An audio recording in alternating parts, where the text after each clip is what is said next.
Hello, England. This is my buddy Patrick Blazek at Tessic1138. If you would be kind enough to follow him, we need to get another 180 followers to get him to tweet. Thank you for the heart. I'm at the Oriental Theater. You're hearing some sound check in the background. We're getting ready to listen to some funk bands tonight.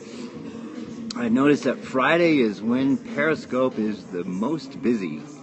Oh my God, it was dead today at noon, but in Friday evening, probably between now and 2 a.m., there's an amazing amount of activity on Periscope. So I thought I would, my buddy Patrick Blazek is in Wisconsin, at TESSEK 1138. Hey, you cat! Doing a Friday Followthon for Patrick. I'm going to do a couple 20-minute things here and see how it goes.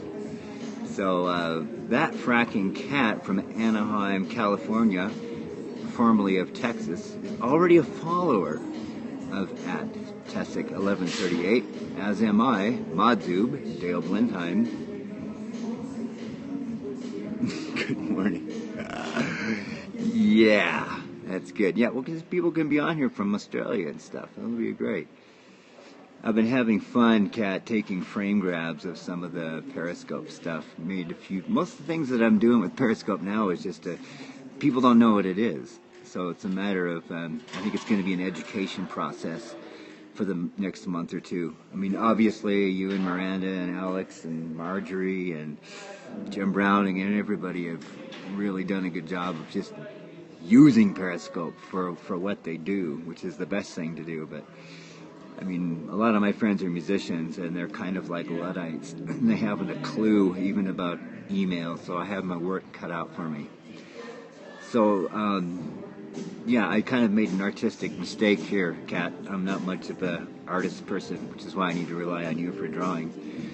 So I did that at Tessic1138, and it was on a T-shirt. I made it a little bit big, so I was going to wear it, but anyway, this will do. I mean, this is at least a little bit more exciting than the people that are periscoping themselves sleeping. Yes, Daniel Gordon and Amanda Oleander, that's you. I got to start taking notes here because there's some periscopers that I'd like to give credit to. Out of all the ones I've seen a couple dozen that are just, well filmed and good soundtracks and stuff like that. I got this up a little bit. We had some really nice trumpets and trombones of the uncalled Four, uncalled F-O-U-R, that are going to be playing tonight. Here at the Oriental Theater, they tend to start late, which favors they have a bar inside the theater and another bar outside the theater. It gets to be a bit late for me. I think Grown Ass Man Band is going to be playing at Local 46, and then both of these bands are very horn-centric bands, so maybe I need to take a nap and then come back strong to see the uncalled for. Oh, good, you invited followers. Excellent. Yeah, I can keep this going for... hey, Kat, do you know what I've noticed I did one that was over 30 minutes and it didn't play back, which is fine. We're still messing around with this medium here.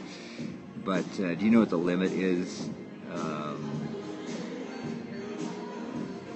for the Periscope to play back later?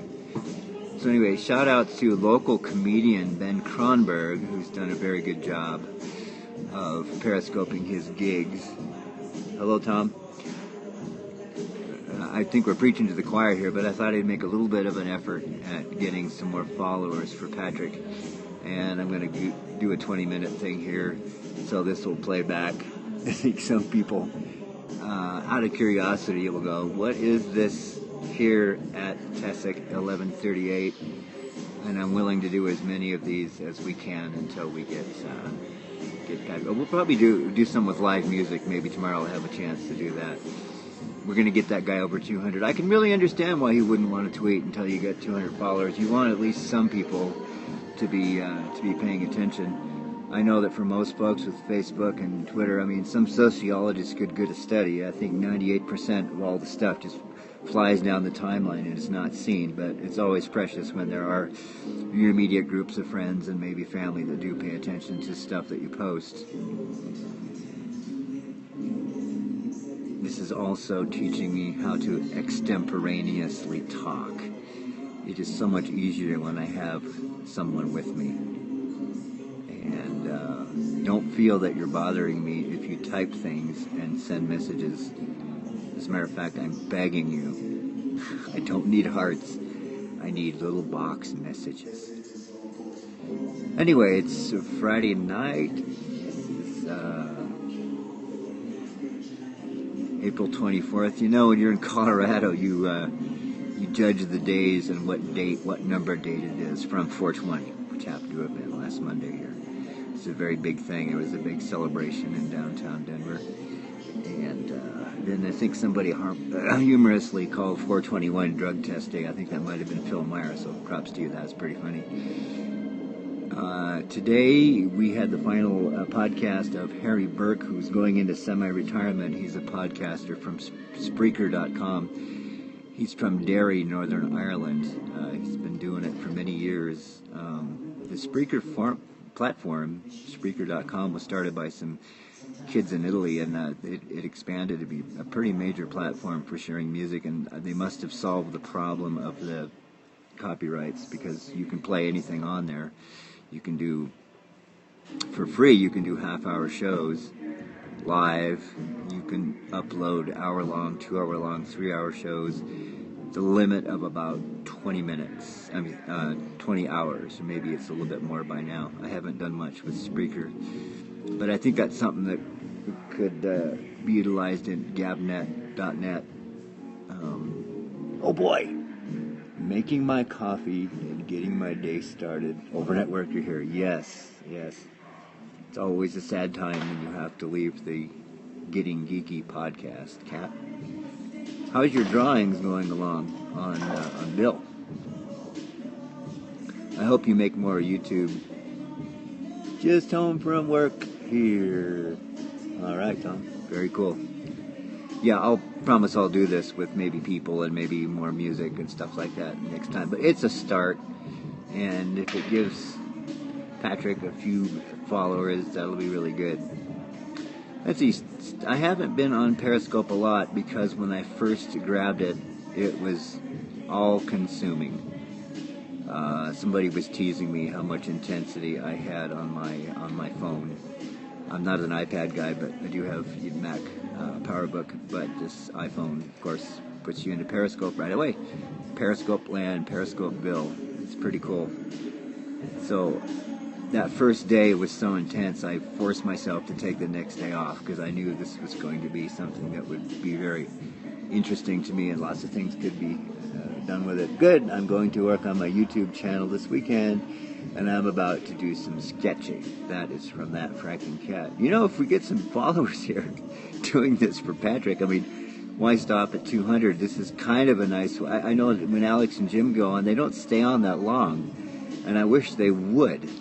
But, you know, they're busy guys. They got stuff to do. But maybe I'll be the guy that'll go on for an hour and don't even bother with the replay. Just go on for an hour because I could use some training and talking extemporaneously. Oh, I got to use that word yet again. Kat, I really appreciate you being out there. It's great. And this is totally unplanned, that I'm sitting in a corner of a darkened theater trying to drum up some followers for Patrick. But I think maybe the thing to do is be interviewing somebody or have some music going, and then spring the @Tessic1138 on people. Or who knows, folks are discovering the playbacks, and so maybe we'll get some followers for him on the playback. Hard to say. Once again, I'm at the Oriental Theater in North Denver. It's almost a 100-year-old theater. He's a stubborn dude, but we'll get him to 200. Thanks, Kat. Absolutely. And, you know, I'm glad he didn't say 2,000. That would be quite a chore. I've always had about 50 followers or 100 followers on Twitter and didn't pay much attention to it. I'm more of a YouTube video guy, mostly doing music and things like that. But once I started to interact with Gabnet and a few other things, started to boost up on the old followers. I think I'm up to 400 and something now. I think Periscope will probably pushed me into the thousands because I'm following people that I think are really good Periscopers, and then I'm getting some followers back. So it's sort of, sort of pulling me into the world of social networking in a way. I do listen to a lot of podcasts. My eyes are busy with photography and photo editing and videoing and things like that, so it's a really relief to me to put earbuds in and listen to podcasts. So as you can imagine, I'm a big Smodcast fan. Actually, the first one I started off with, if we're good looking back, I'm a little bit late to the party, but I first started listening to Kevin Pollak. Oh, I haven't Periscoped much yet, but I like it. Yeah, I hear you. I think Miranda Donnell got this message that I really felt that Periscope could do some improvements on their app. And I think I'm sure they get an earful from people, so I don't want to send them directly something. But I thought of feeding my suggestions through Miranda, through a real tech podcast, would be cool. And one of them, which I'm sure other people have suggested, is, having it so you can do this. And then still have the comments be, left to right to left readable. That'd be kind of cool. But the other one, and I'm not sure if you can take a camera and run it through an iPhone. You probably can. I'm not too much of a tech head.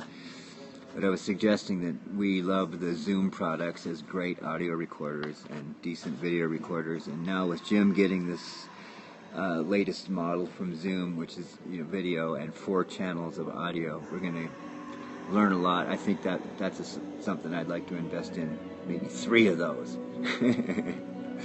It sounds really good. For my video, I don't need 4K. I don't need to buy a red one. It's mostly audio.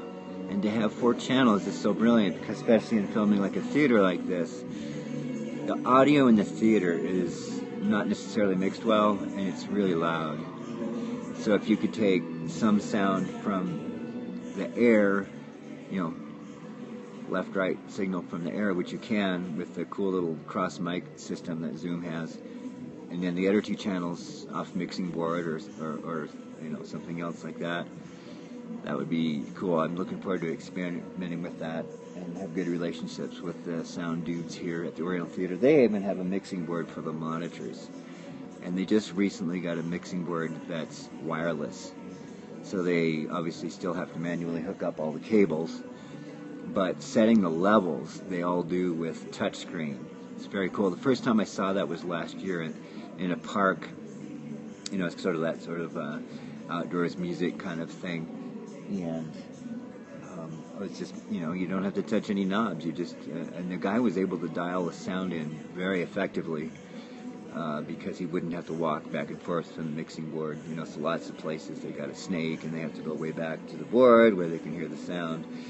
This way they can touch. Whoops, got a jet. Keep it up. Okay, Kat, thanks for the encouragement. I probably will do it. I felt a little bit stupid coming up here and doing this, but I appreciate your encouragement, and I'm probably signing off here in a little bit. And it's going to be a big Friday night. Have a great time at work, Kat. And I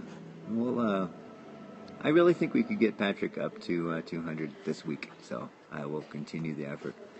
All right, take care, everybody. I'll be doing some periscoping of music tonight. There's some pretty good bands going on. Take care, everybody.